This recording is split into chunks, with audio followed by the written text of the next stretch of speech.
tous les professionnels avec lesquels nous travaillons nous disaient la même chose. Il manque une culture professionnelle, il manque une culture tout court, une capacité de gestion qui permettent dans nos entreprises de faire évoluer, d'accompagner le développement des entreprises. Et c'est parti de cette disruption, de cette volonté d'ouvrir les fenêtres, d'ouvrir les portes et de dire peut-il y avoir un nouveau type d'école? En 1985 arrive un président, Marc Brachet, qui, tout nouveau président, est très ouvert au monde de la formation et immédiatement parti sur l'idée qu'il fallait faire une école supérieure. Donc c'était la volonté de créer une école Bac+4 après du Bac+2, mais avec un vrai nouveau concept de formation. On nous a demandé de mettre en place une équipe. Plusieurs personnes m'avaient dit « Vous allez trouver à la Chambre de commerce et d'industrie de Bordeaux quelqu'un qui est très bien, qui à l'époque était un assistant technique hôtellerie et tourisme. Il s'appelle Philippe François. Il a été recruté comme premier directeur de l'école de Savignac. Et autour de lui, il y avait des gens comme Philippe Béthune, Georges Gravet. Il les a fait venir. Il avait besoin d'une responsable pédagogique. Il a trouvé Madame Magnac, Marie-Josée Magnac. Et c'est cette équipe-là qui a démarré dans l'école.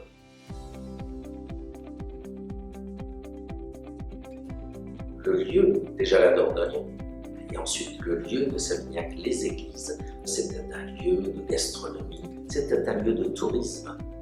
Et c'est comme ça que ce lieu avait un bon esprit.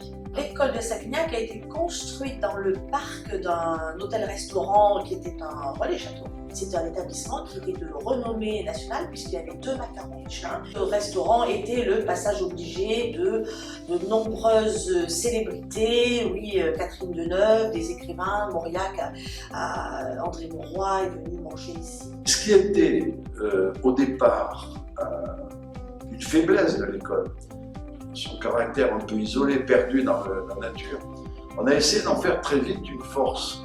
Et ça, c'est un travail très intelligent qui a été fait, aussi bien par Philippe François, Madame Magnac. Et on a dit, puisque c'est isolé, on va prendre les méthodes des séminaires intégrés. Et en plus, puisque ça va être une petite société qui va vivre comme un village, eh bien, de la vie qui va se développer dans ce village, on va en faire un outil pédagogique.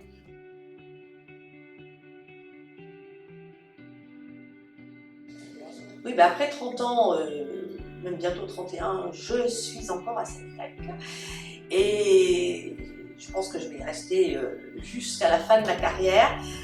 Maintenant, d'être en charge du réseau des anciens et d'avoir eu la demande d'être la permanente de l'association des anciens, ce qui me permet de rester en relation lors d'événements parce que je garde toujours un souvenir ému de tout ce que j'ai pu croiser ici. La marque de Savignac, ça passe par une introspection, un retour en arrière sur l'héritage qu'ont amené les différentes équipes et les différents directeurs de cette école, les intervenants passés, les partenaires professionnels passés, et donc capitaliser sur ce merveilleux héritage pour que ce patrimoine soit tourné vers l'avenir, pour qu'il soit des bases qui nous permettent d'aller plus loin, d'aller plus haut. Mais j'ai toujours cru qu'on ne pouvait pas avancer sans s'appuyer sur l'expérience passée. Donc je suis extrêmement respectueux de ce qu'ont fait mes prédécesseurs et je compte bien le garder dans la mémoire de l'école. On s'attache à ce lieu, on s'attache à ces gens et encore une fois, ces gens, c'est l'âme de Savignac.